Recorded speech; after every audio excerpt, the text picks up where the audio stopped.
Arizona out west is in play. Two reasons. The president is unpopular there, just as he is nationally, and the demographics of Arizona and the Sun Belt are changing. Let's use first 2016 as a template to remind us, yes, this was a pretty close state. In Donald Trump's victory, he won Arizona, but only by 91,000 votes, and the population in this state is growing quickly.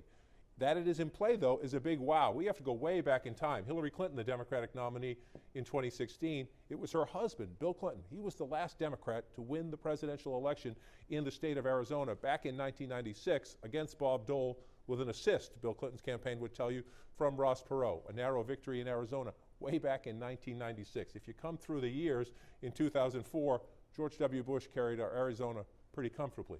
2008, John McCain, the senator from Arizona, was on the ballot, and he carried his home state quite comfortably. In 2012, it was Barack Obama against Mitt Romney. Mitt Romney carried Arizona quite comfortably. So why might it be in play after Donald Trump won it narrowly in 2016?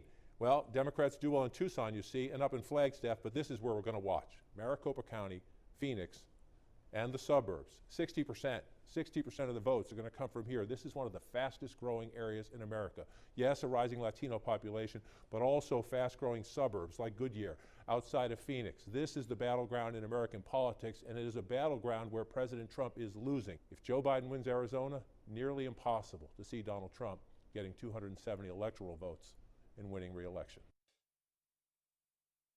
Florida is always a presidential battleground. Here's a big difference in 2020 compared to 2016. It is now President Trump's home state. He changed his registration from New York 2016. He will vote in Florida in 2020. Let's use the 2016 map and look at a couple of things that were critical to the president in 2016 that might be a little different as we go into 2020. Look at this back in 2016. Number one, just look. Yes, President Trump won, but only by 113,000 votes, just shy of that. So it was close in Florida, as it often is. Why did he win? Look at the 17-point advantage Donald Trump had among voters over the age of 65. 21% of the electorate, a giant lead. Older voters were key to President Trump. So were women, in the sense that Hillary Clinton won women with 50% to 46%, but that's more than half of the electorate. The president essentially held his own among women. Can he do that in 2020? Polls late in the race do show Joe Biden doing even better than Hillary Clinton among women, and Joe Biden turning things around among senior citizens. That will be something important to watch. When you look at the map, three things about Florida. Number one, the farther south you go, the further north you get, meaning down here in Palm Beach County, in Broward County, and in Miami-Dade County, you have a lot of retirees who started in the Northeast, more liberal, more Democratic voters. That's why you see it as blue. Joe Biden must run it up down here on the Southeast coast among voters who tend to be Democrats. A lot of them tend to be from the Northeast. Number two, President Trump must run it up northern Florida. You're in the north, but it votes like the South, Georgia and Alabama. These counties here, look at some of these counties from back in 2016. You just pull up some of the margins. Yes, not a lot of votes, but look how big the numbers are. The president must run it up again. The Trump base must turn out in smaller, rural, working class communities. Then you have the competition in the central part of the state, and this used to be, call it a battle for independence. I would call it now a battle for the suburbs. What happens in Orlando? Do the Democrats win not only in Orlando, but in the growing suburbs? And if there's one place you want to watch on Election Day, it was key back in 2016. One of the first signs President Trump's voters were coming out, Pinellas County, the home of St. Petersburg, to the west of Tampa. Again, a suburban area here. Key for the president 4 years ago, but it was very close. Will Joe Biden perform better in the suburbs? That will be a key test in battleground Florida. It has been a long time since Georgia has mattered late in a conversation about presidential politics. This is Georgia 2020. Democrats think they have a chance. We'll fill the map in on election night. You have to go all the way back, a long way back, to 1992. Governor Bill Clinton, in his first run for the presidency, wins Georgia just barely. Look how close that margin is, and he wins it. Even the Clinton campaign conceded at the time because of the third-party candidacy of Ross Perot. That was a generation ago, the last time a Democrat won Georgia in presidential politics. So let's fast forward 2016. It was not really all that close. 5.6 points there. Donald Trump winning big time over Hillary Clinton, keeping Georgia in the Republican fold. Why might 2020 be different? The first place we will look is African-American turnout. Fulton County, home of Atlanta, other cities around Georgia, African-Americans will be a big chunk of the vote. The question is, it's the turnout.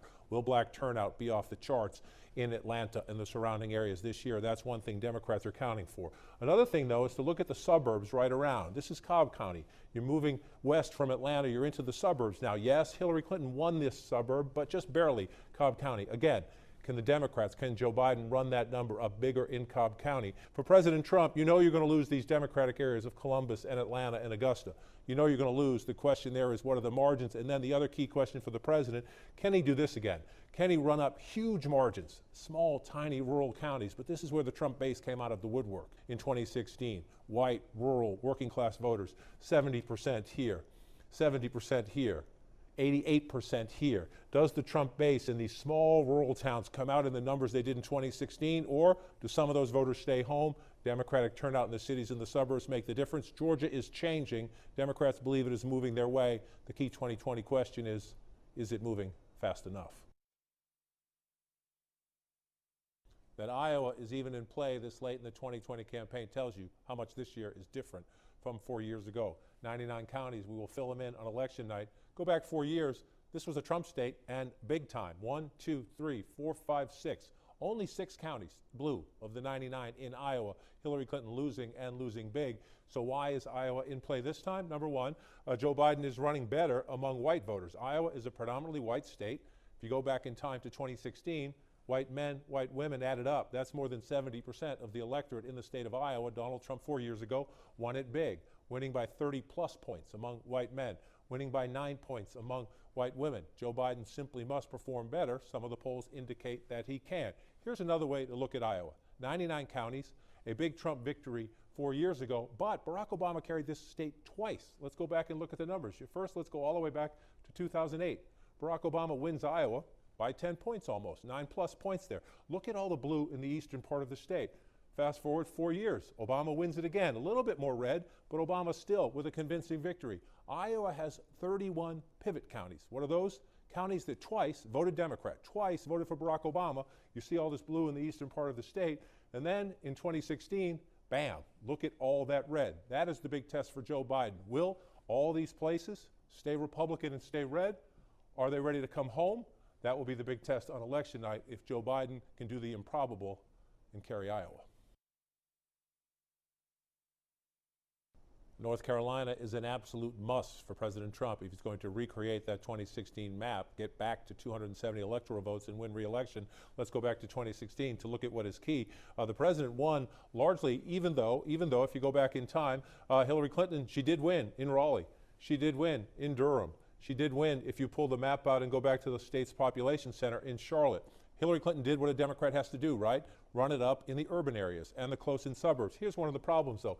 Hillary Clinton did run it up, but not by historic comparison. Go back to the exit polls. You look at 2008. Barack Obama carried North Carolina in 2008.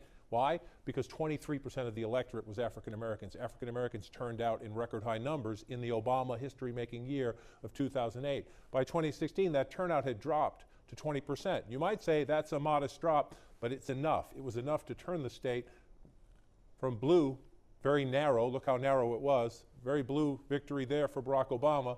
Obama then lost it to Mitt Romney, and by 2016, North Carolina was back in the Republican fold. Can the Democrats get it back? Yes. Again, that African-American turnout in places like Mecklenburg County, absolutely critical. But in addition to that, the new dynamic, especially after 2018, is does Donald Trump lose the suburbs this time?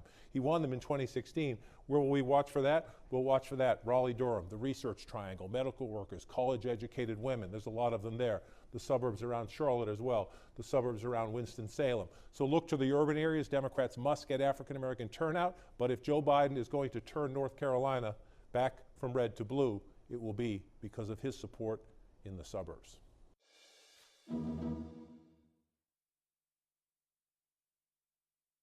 No Republican in modern times has won the White House without winning Ohio, so it is absolutely essential to the president's comeback strategy. So what can we learn from the 2016 map as we watch for the results to come in 2020? One of the most interesting things we saw very early, the polls close early here, in southern Ohio, these small counties, one of the first things we saw in 2016 was the source of President Trump's white working class rural support. Look at the margins he ran up in these little counties along the southern Ohio border, 70% here, 66% here, 76% there. That was the first sign that President Trump was overperforming even Mitt Romney, running it up in Ohio. We'll watch for that in 2020. Is the Trump base solid, or are some of those white working class voters defecting to Joe Biden? Other big things to watch for Democrats, the most important part, turn voters out in the city. Is African American turnout high in Cleveland?